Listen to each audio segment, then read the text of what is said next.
कुछ लोग बड़े होते हैं, कुछ लोग बड़े दिखते हैं। फर्क तब पता चलता है जब जमीन हिलती है। वो औरत जो थक चुकी थी, भोर के 4 बजे, जब शहर अभी सोया हुआ था, तब सुमित्रा देवी उठ चुकी थीं। 60 साल, पतली काया, हाथों में वो झुर्रियां जो मेहनत से आती हैं, उम्र से नहीं। बाल सफेद, पर आंखें अभी भी कुछ ढूंढती थीं। वो हर सुबह 4 बजे उठती थीं, चूल्हा जलाती थीं, चाय बनाती थीं, अकेले के लिए 1 कप, बस 1। 3 साल पहले तक 2 कप बनती थी। तब रमेश थे, उनके पति, गन्ने के खेत में काम करते थे। एक दिन अचानक गए और लौटे नहीं। डॉक्टर ने कहा था हार्ट। असली बात ये थी थकान। 50 साल की थकान जो जिस्म में जमा होती रहती है और एक दिन सब चुका देती है। उसके बाद सुमित्रा देवी अकेली थीं। एक बेटा था, शहर में किसी कारखाने में काम करता था। महीने में 1 बार फोन आता था, कभी कभी 200 रुपए आते थे, कभी कभी वो भी नहीं। तो सुमित्रा देवी ने ठेला लगाया, सब्जियों का। हर सुबह 4 बजे उठतीं, मंडी जातीं, जो भी सस्ता मिलता, टमाटर, प्याज, धनिया, कभी कभी मटर, वो लेतीं।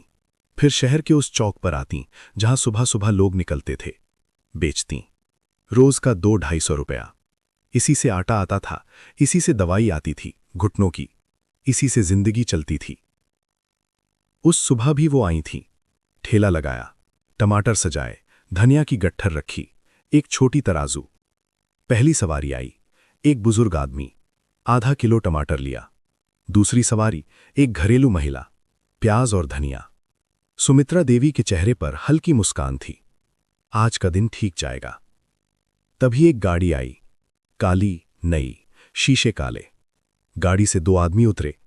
पहला मोटा, गले में सोने की चेन, पान से लाल दांत, आंखें छोटी पर तेज। वो तेजी जो हमेशा हिसाब लगाती रहती है। ये था संतोष भैया, नेताजी, विधायक बलराम सिंह के खास आदमी।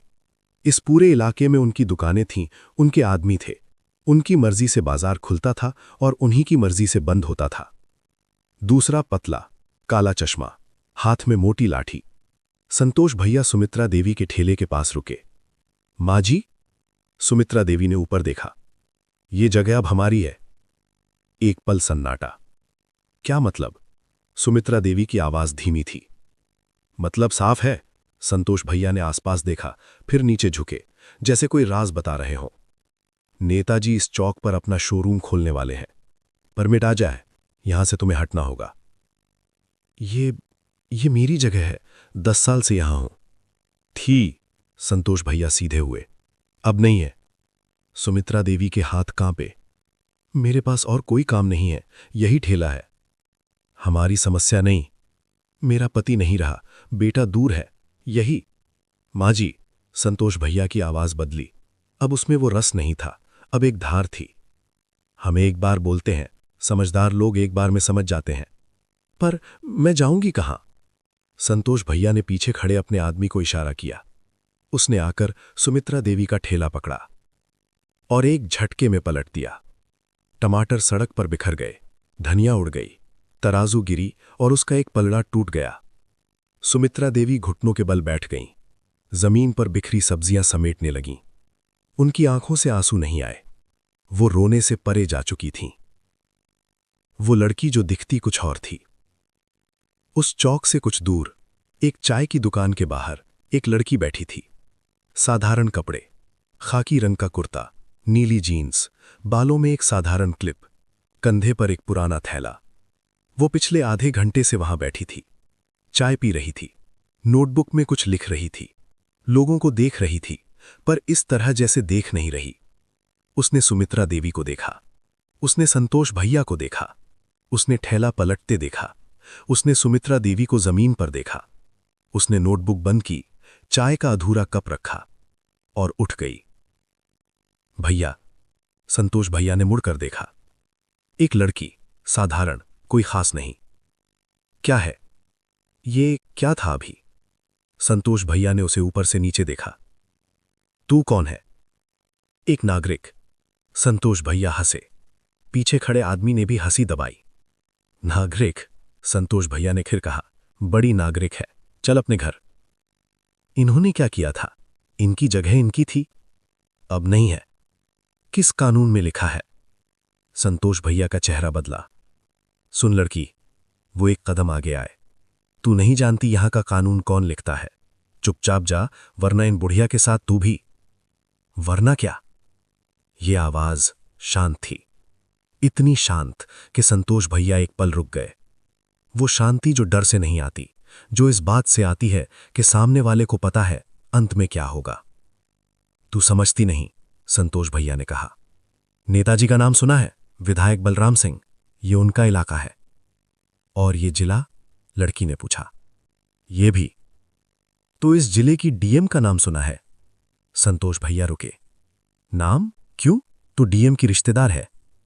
लड़की ने थैले में हाथ डाला, एक आईडी कार्ड निकाला, उसे संतोष भैया के सामने रखा। कुछ पल संतोष भैया ने आईडी देखी। फोटो, नाम, पद, कविता शर्मा, जिला मजिस्ट्रेट। उनके हाथ से आईडी गिरते गिरते बची। उन्होंने लड़की को देखा। वही साधारण कुर्ता, वही जीन्स, वही थैला। आप डीएम हैं? लड़की ने आईडी वापस रखी। था, उसने कहा, अब भी हूं। जो दिखता है वो नहीं होता। संतोष भैया के पैर वहीं जम गए। उनका आदमी जो अभी तक लाठी घुमा रहा था, उसकी लाठी अचानक जमीन को देखने लगी। सड़क पर जो 2-4 लोग खड़े थे वो अब और हो गए थे। किसी ने फोन निकाल लिया था। डीएम कविता शर्मा ने संतोष भैया को नहीं देखा। उन्होंने सुमित्रा देवी को देखा, जमीन पर बैठी, हाथों में टूटी तराजू। कविता उनके पास गई, बैठ गई जमीन पर उनके बराबर। माँ जी, सुमित्रा देवी ने ऊपर देखा। ये सब कब से हो रहा है? सुमित्रा देवी ने कविता को देखा, फिर संतोष भैया को, फिर वापस कविता को। बेटी, तू कौन है? बाद में बताऊंगी। कविता ने उनका हाथ थामा। पहले ये बताओ। सुमित्रा देवी की आवाज टूट गई। 3 महीने से, पहले महीने में 200 रुपए लेते थे, फिर 300, अब कह रहे हैं जगह ही छोड़ दो। और किसी को बताया? किसको बताएं बेटा? थाने गई थी एक बार, वहां भी यही आदमी थे, वापस आ गई। नाम क्या है आपका? सुमित्रा। पूरा? सुमित्रा देवी। पति का नाम रमेश प्रसाद था, अब नहीं रहे। कविता शर्मा ने उनके हाथ को एक पल थामे रखा, फिर उठी। वो संतोष भैया के पास आई। संतोष भैया का रंग उड़ा हुआ था, लेकिन अभी भी राजनीति की पुरानी आदत थी, एक मुस्कान जो मुश्किल वक्त में चेहरे पर आ जाती है। मैडम, देखिए, ये गलतफहमी है। नेताजी ने बस। नेताजी का नाम बाद में, कविता ने कहा। पहले ये बताइए, इस जगह का परमिट किसके नाम है? वो प्रोसेस में है। मतलब अभी किसी के नाम नहीं है? चुप। और इस महिला की जगह का कागज? वो नहीं है उनके पास। है। कविता ने थैले से एक फोल्डर निकाला। मैं पिछले 2 घंटे से यहां बैठी हूं, इन्हें देख रही हूं। इससे पहले मैंने म्युनिसिपल ऑफिस में चेक किया। इस चौक की वेंडर लिस्ट में नंबर 7 पर नाम है सुमित्रा देवी, पिछले 9 साल से। संतोष भैया के मुंह से कोई बात नहीं निकली। और ये परमिट प्रोसेस में है, वो किस अधिकारी ने साइन किया था? चुप्पी। भैया, कविता की आवाज अब भी शांत थी। मैं आपको डराने नहीं आई, मैं आपको एक मौका दे रही हूं, अभी, इसी वक्त। कैसा मौका?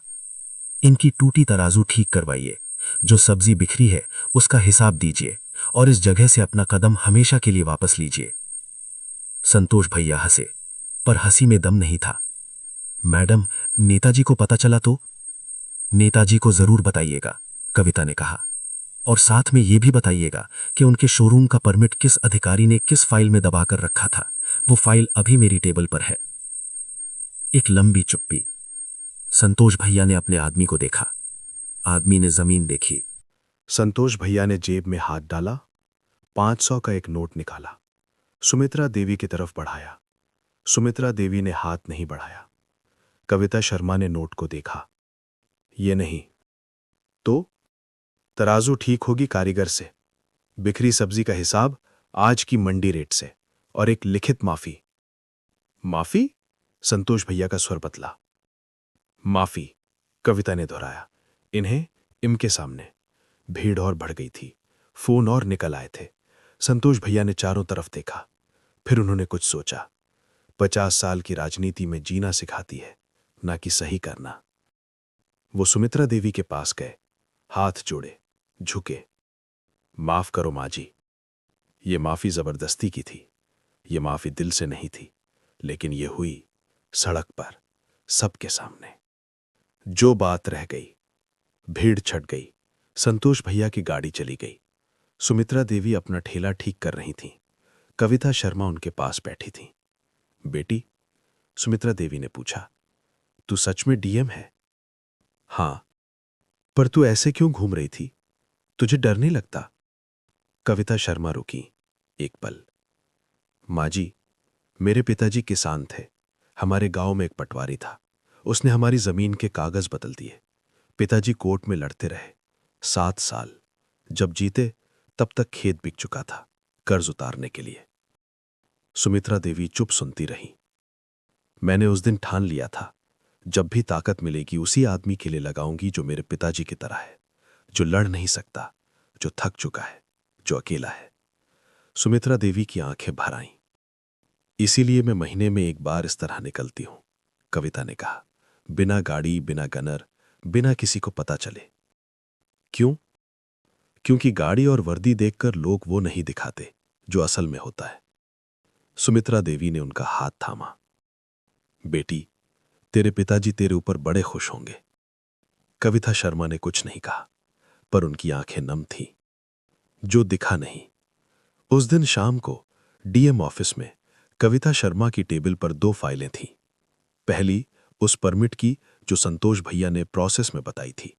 उस पर दस्तखत थे एक जूनियर अधिकारी के जो विधायक के करीबी थे। दूसरी उस जूनियर अधिकारी का ट्रांसफर ऑर्डर। दोनों पर कविता शर्मा ने दस्तखत किए। पहली फाइल निरस्त, दूसरी फाइल लागू। फिर उन्होंने एक और कागज निकाला, म्युनिसिपल वेंडर्स के लिए एक नया सर्कुलर, जिसमें लिखा था कि पंजीकृत वेंडर्स की जगह बिना उचित नोटिस और मुआवजे के नहीं ली जा सकती। उल्लंघन पर सीधी एफआईआर। ये सर्कुलर कल सुबह पूरे जिले में लागू होगा। कविता शर्मा ने कलम रखी, खिड़की से बाहर देखा। शहर की रोशनियां थीं। कहीं दूर किसी की दुकान पर लाइट जल रही थी। शायद कोई रात को भी काम कर रहा था। शायद कोई सुमित्रा देवी जैसा जो अगले दिन के लिए तैयारी कर रहा था। उन्होंने एक फोन उठाया, एसपी को। एसपी साहब। जी मैडम। संतोष भैया के बारे में पिछले 3 साल की शिकायतें निकालिए। वेंडर उत्पीड़न, अवैध वसूली, जो मिले फाइल बनाइए। जी मैडम। कब तक? कल सुबह।